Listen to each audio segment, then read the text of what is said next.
Oh, also 44 inches in height.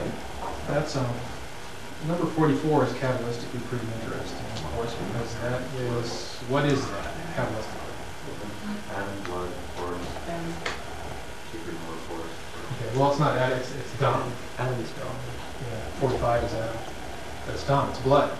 Okay, and we have a crimson altar cloth. Okay, that's the color of blood. So, what blood are we talking about?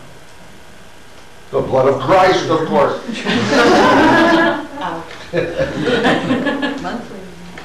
Well, I mean, there's a lot of interpretations here, but I think one of the things, as we go through this, you know, one of the things I think about a lot here is the blood of the saints.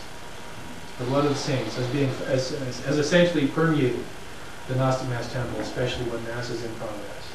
I think that's one of the things that's, my opinion, is one of the things that's symbolized here.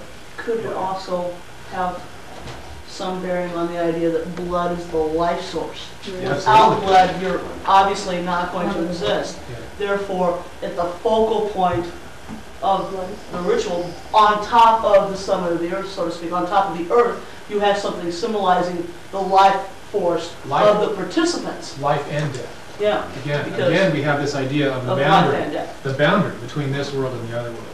Which makes the veil then even more an interesting symbol when you carry that concept forward. Right.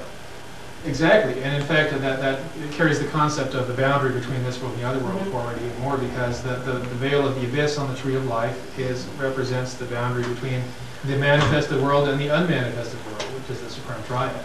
And here again, you've got your dual thing with tombs on both ends. Okay, this maybe then could be a representation then of an earthly tomb crossing the abyss into a spiritual tomb, thereby giving you the idea of that whole ego death that occurs when you cross the abyss into the supernal. For that symbolism to work, you have to take it fully into the tomb equals womb idea. Right, exactly. Yeah. His life is a watcher of vision between us sleep and sleep. Because then you can continue to carry down the Tree of Life symbolism with this tomb in Malkuth and that tomb essentially in Daleth, for lack of a better term. And on the Holy Blood is the Holy Grail, right? Yeah, which is the vessel of... And also within the Holy Grail. So you get a micro-macrocosm effect almost here again. Oh my gosh, mirrors within mirrors. Yeah. Speak up. So when you're raising the priestess, you say, you know, I take the Virgin pure without spot, right? And also, if you're taking your efforts, the third, second, first efforts with the blood, I think once you're at this point over here, it comes to the question. Especially in the second with all the symbolism of the Grail.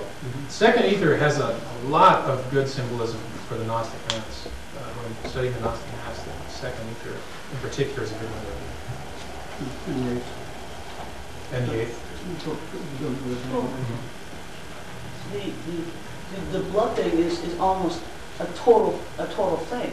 I mean, it's the symbolism behind it is present in almost every aspect of the Mass, from the altar cloth right down to the cake of light, whereby you're committing the ultimate act of God eating, and then immediately upon doing that, you are proclaiming that there is no part of you that is not of the gods. And so it's coming full circle. Exactly. And as we go through it, this will become apparent, I think, in very many places in the Gnostic